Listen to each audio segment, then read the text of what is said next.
So now I've been in Ben Phuc for 2 weeks and waiting for orders of where I was going to be sent to.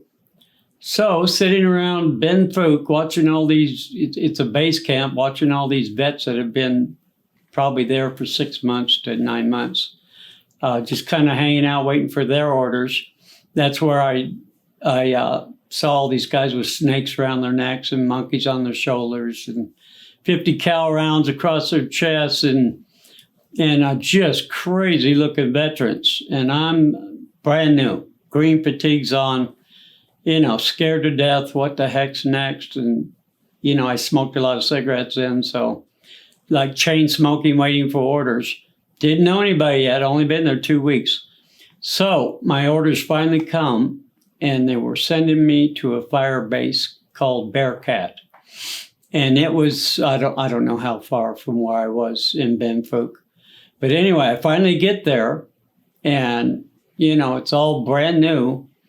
And I say Firebase because that means it's a place for artillery, 105 howitzers.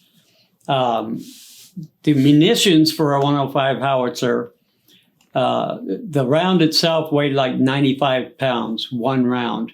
And they had different kinds of ammunition, like firecracker rounds. That's a round that goes off, like if it exploded in front of you 20 yards, it kept exploding, moving on into the jungle. So anything coming through there, if it don't get you there, it could get you 20 yards farther.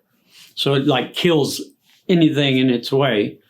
And then we have white phosphorus rounds. That's like if you fired a white phosphorus round into the jungle and it hit a tree, the whole thing would light up. And white phosphorus burns and you can't put it out. It just keeps burning until it goes out. But anyway, they have all these rounds that's included in artillery. So anyway, I'm in an artillery unit. So I get there and every night and day, not all day, not all night, but sometimes you'd go for hours and do nothing but fire, infantry calling in for artillery.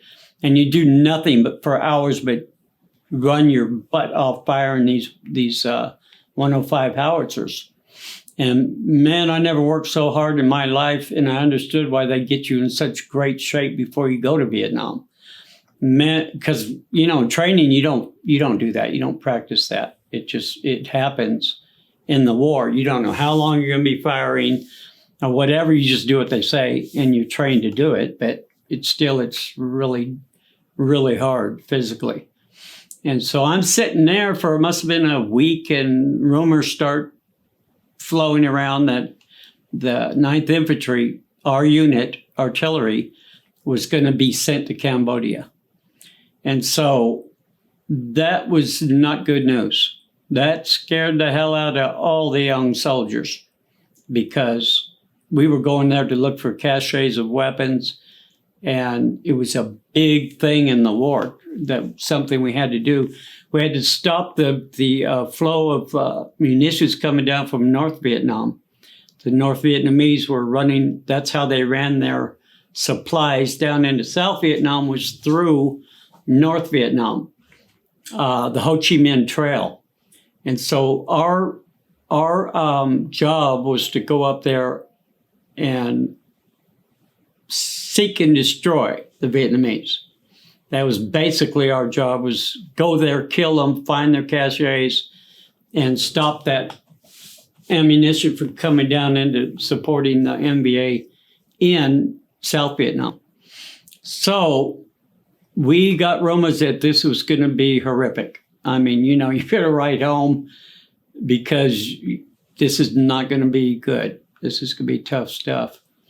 And so I can remember buying my mom a little framed 3D electric picture of Jesus. So I thought she might need this later, so I'm going to send this to her, and say my goodbyes or whatever, because that's what they were making it sound like. You guys are going to die. This is going to be a bad deal.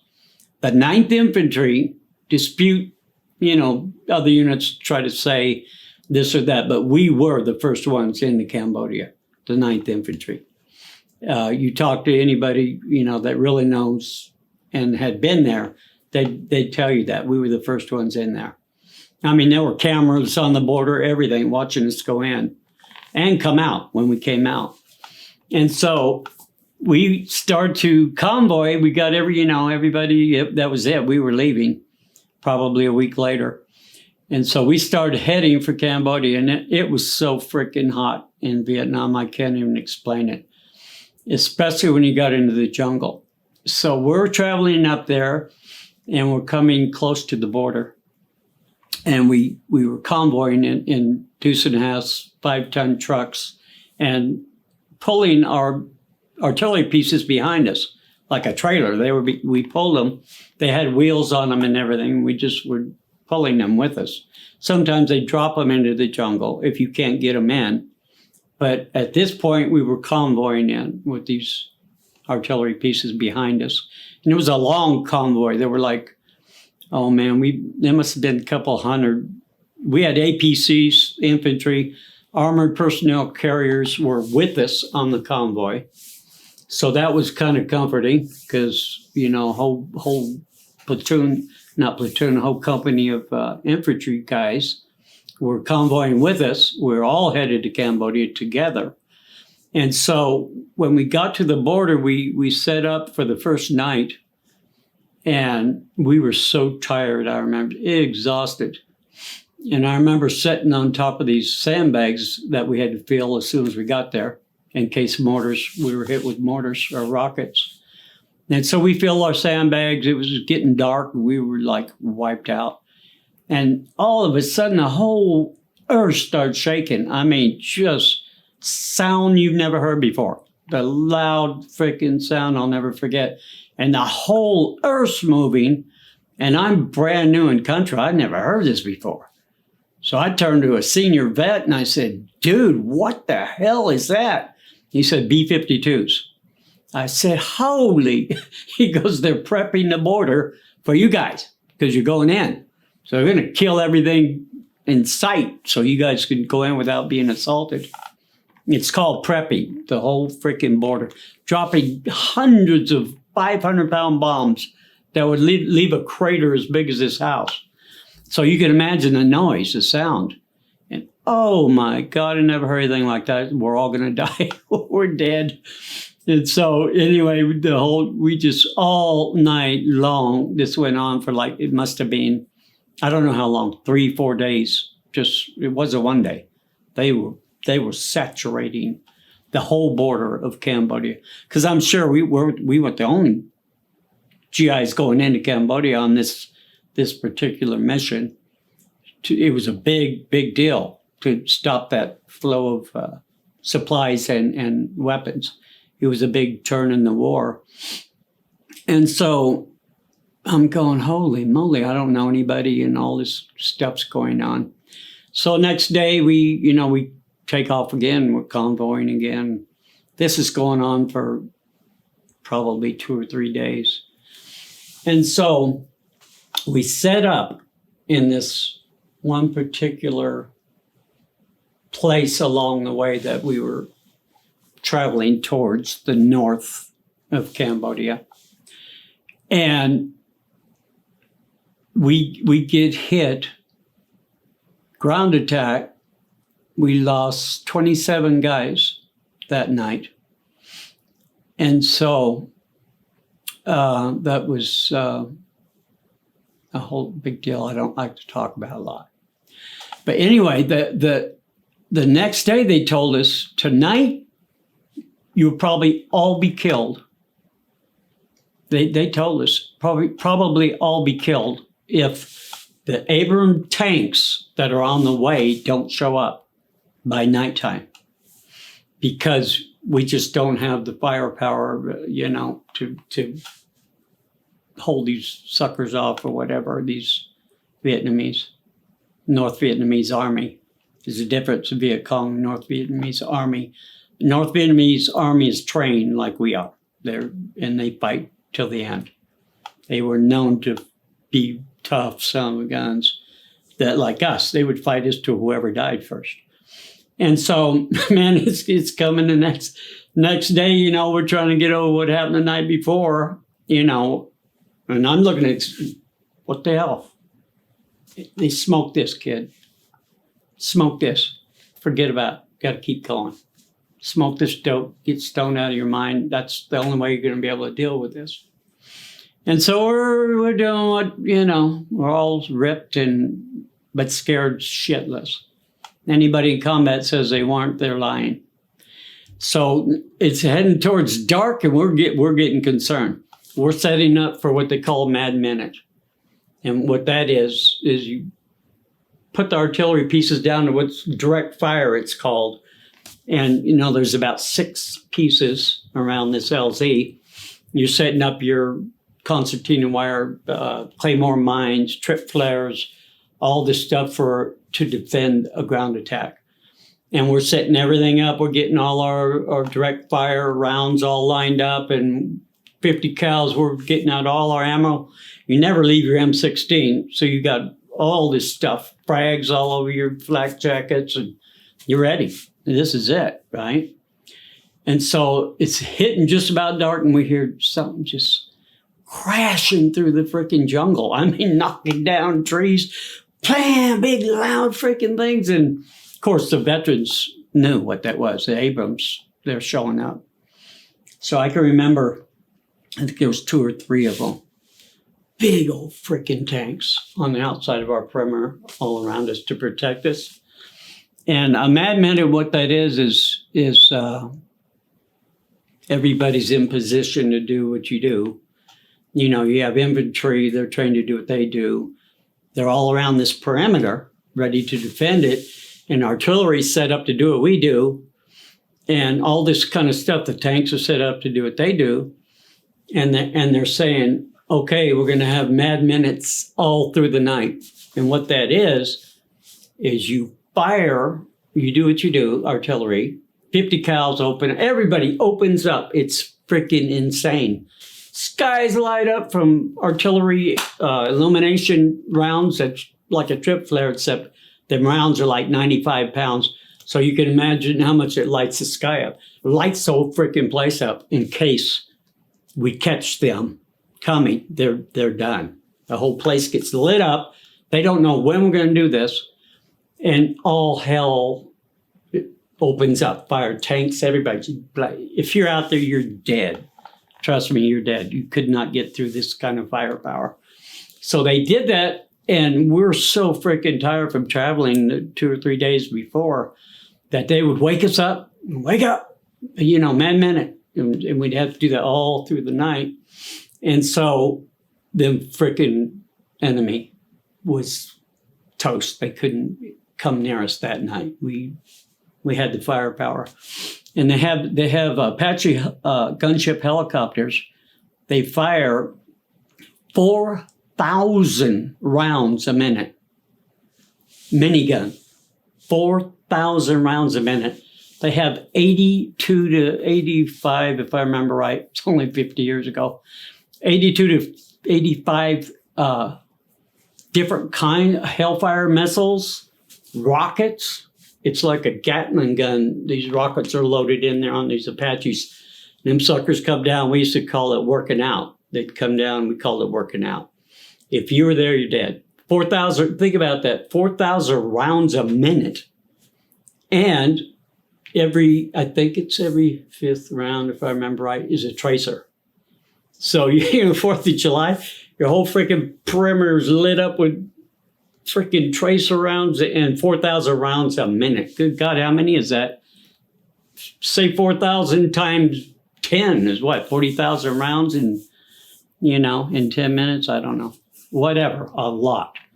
You don't want one of them Apaches after you're going to be done. Unless you're dug way under the ground, which they had tunnels. And they would dig in. And people used to wonder how they would survive. They'd be down in them tunnels were everywhere. And that's why they have tunnel rats that would go down in there and do what they do. But anyway, that happened. And we warded them off that night.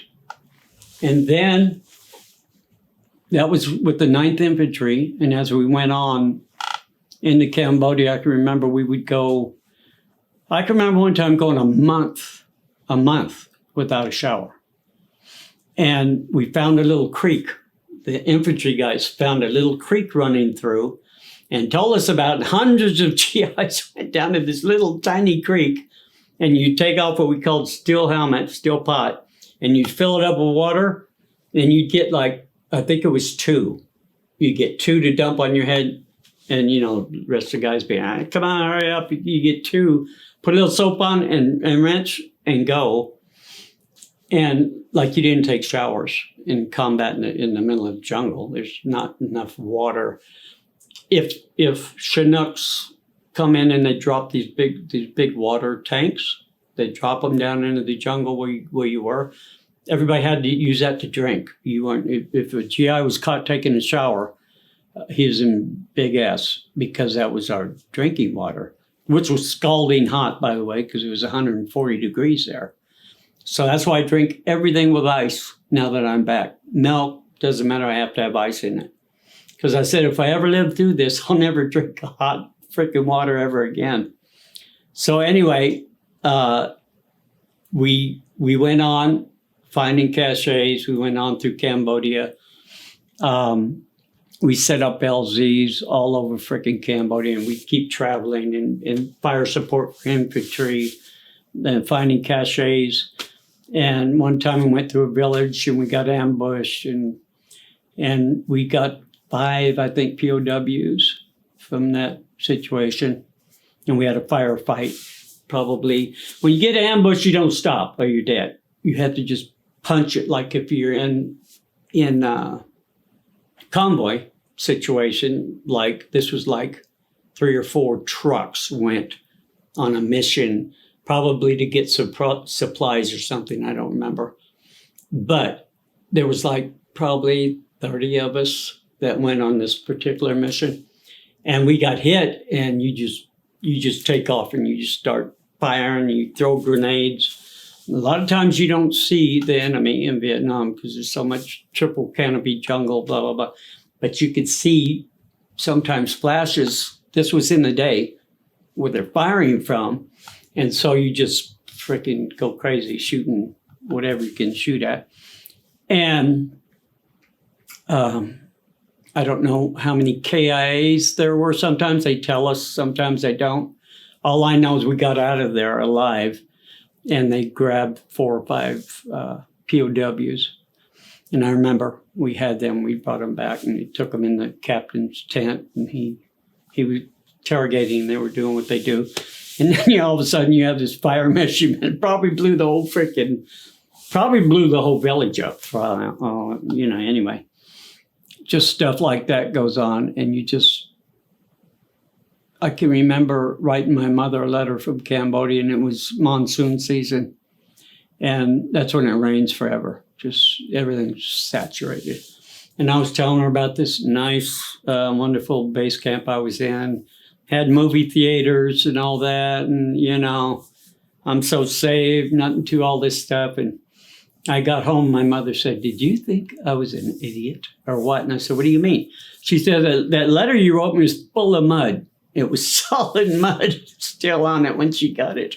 She said, "I knew you weren't no base camp."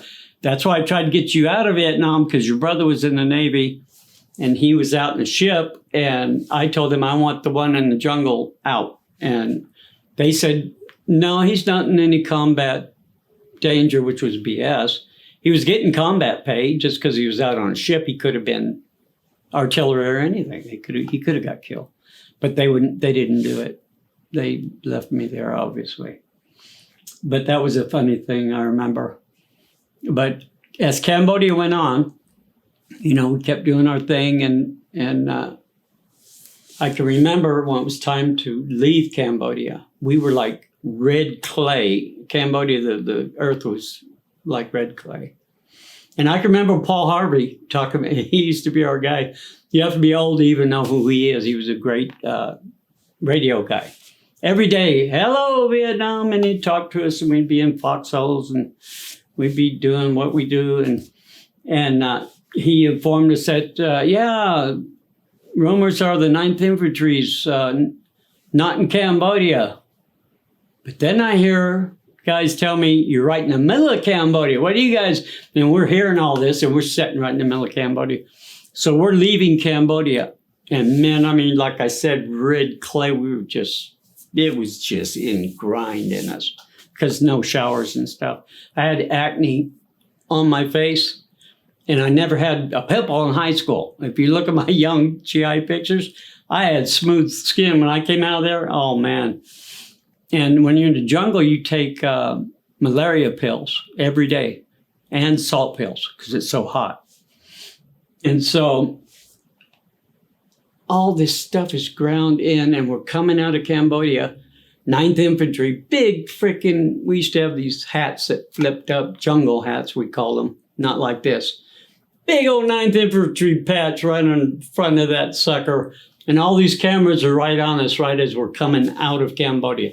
And news reporters say, oh, there's the 9th Infantry. You know, I'll be darned, they were in there. First freaking ones in there. But anyway, that was something. That was, we kind of got our butt kicked there. But we did a lot of good too. There was a lot of other, you know, stuff, rocket incoming, mortars. That happened, you know, people got killed. I never got hit. But so we come out of Cambodia, and now I think I'm in a different unit by then, in the 25th Infantry, which is one of these patches. I have the 1st Cav, 25th, 1st and 82nd Airborne, 9th Infantry, 4 units I was in. So when I come out of there, I think I was in the 25th. This was 50 years ago. And of course, we went on, you know, fighting in the war. You know, that's what I did. And I got to tell a funny story, though. One time we got hit with a ground attack. And I was with the 25th Infantry. And that was monsoon season, too. And that whole freaking place was lit up, man. I mean, you're talking tracers. This was a big LC. And there was big time firefights going on. And we ran out of ammunition, so I had to get on top of this deuce and a half truck to get more ammo because we ran out of the artillery rounds. And like I said, each round weighed 95 pounds. And so I'm on the top of this truck and it's raining like crazy. And we had it set with the fuses were already in. They have a delayed fuse quick, but you adjust that with a screwdriver, but you can have the fuses already on, and then you set them later. Sitting on the truck, these rounds are sitting there with fuses in case what happens. Ground attack, you don't have time to be doing all that. You have to load it and fire. So I'm up there trying to get these rounds off the top of this freaking truck. And it slips out of my hand. True freaking story. Lands right on my big toe. You can imagine 95 pounds from all, if I was standing up, from all the way up here, straight down top of that fuse, right on top of my toe. Oh, you never felt pain before, but you can't stop. You're in the middle of a firefight. You gotta keep going. So I'm hopping around like a freaking, you know, on one foot like an idiot. I get back up there and everybody's going crazy. I drop another one on my foot. My whole thing was black and blue and just swollen, just probably broke my toe. I don't know. I refused everything. They came around the next day because, you know, you're young and stupid and think you're tough and all that stuff. And this guy comes along, he's got this list and he goes, sir, Mr. PFC Nickell, he said, last night during the firefight, guys are talking, you got injured. I said, I didn't get hit. What are you talking about? I didn't get injured. Yeah, you have a Purple Heart right here. I said, what are you talking about? He says, any kind of injury during a firefight, that's a Purple Heart. I said, no, dude, no, I don't want a Purple Heart. You keep your Purple Heart. Because in that day, everything was F the Army.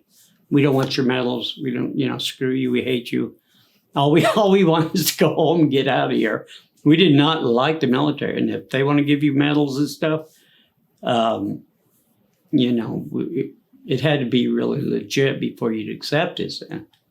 Yeah, would you get a Purple Heart? Oh, I dropped a round on my toe. Not. So anyway, I refused that. And went on into all these other, I was in the 1st Cavalry. You have to have an air medal, it's called, and you have to be in air mobile for 6 months before you get an air medal. And that means flown into jungles on what we called slicks, and the yellow patch with the black horse, 1st Cavalry. And you'd come in formation with all these helicopters, just like we were soldiers, just like that. And before they come and get us, what they didn't show them we were soldiers is all of us doing heroin and every kind of drug you can think of before they came and picked us up. Well, we got to where we'd puke all over these things. And so the pilots, they installed garbage cans with a chain to the floor and asked us, they knew where we could be heading in, They knew we were heading into S. And so they knew. They weren't going to try to preach to us about not doing drugs. They just said, please hit the can when you puke, right? So we're dying, we're laughing. And so these guys, man, I'm talking, they flew. These guys were not crazy as we were. I don't know. I'm sure a lot of them were on drugs. But that's where you hear about door gunners that handle the 50 caliber machine guns. And if you go into what's called a hot LZ, they would light up that place with them 50 cals. And we'd be so screwed up on drugs, man. We're just like gone.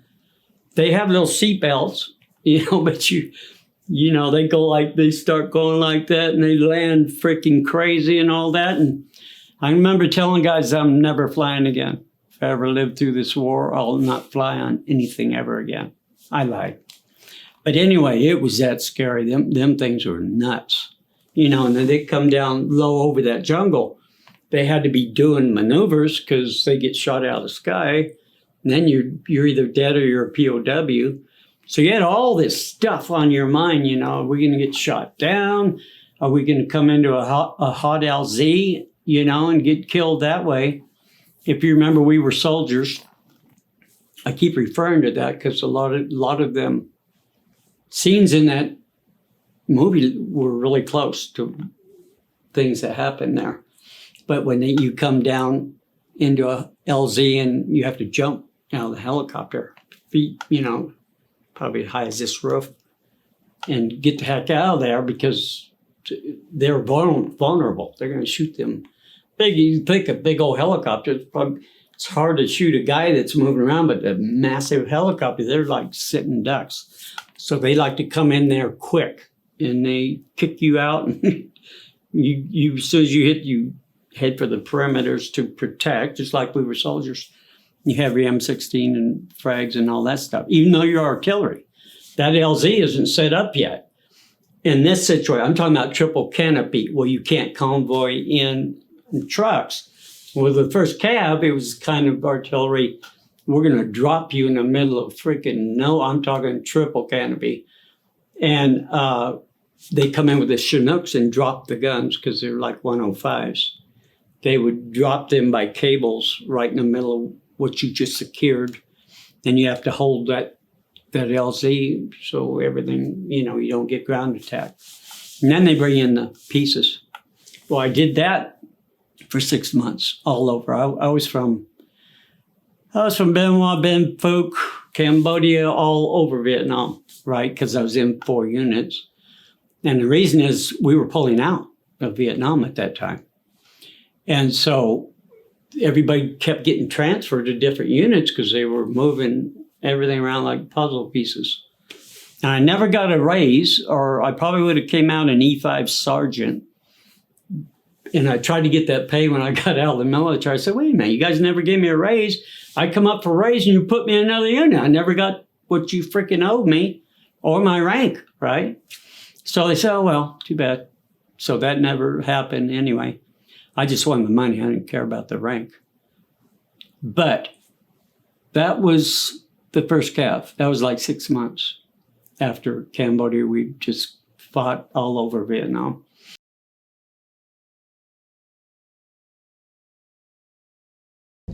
Today I want to share with you veterans out there about a friend of mine. His name's Jorge Marino. He probably saved my life probably 3 or 4 times. dealing with Agent Orange, diabetes, prior heart attack, on and on. And he's a DO out of Montebello, California, and he's just a great guy. Like most of you vets, I hated going to doctors. And my wife met him first, and she recommended I go see him. So when I did, I couldn't believe it. The guy spent 2 hours with me. I didn't even know him. And just asked me all about me and nothing about medical on the first visit. Didn't even mention anything about medical. And so, because there was nothing like an emergency or anything, I was just meeting him as a possible future doctor. So the guy ended up being a good friend of mine. And like I say, probably saved my life 2 or 3 times. And so if any of you guys out there have issues, which I know you do, you should really look this guy up, because he is just one great guy and one great doctor. So do it.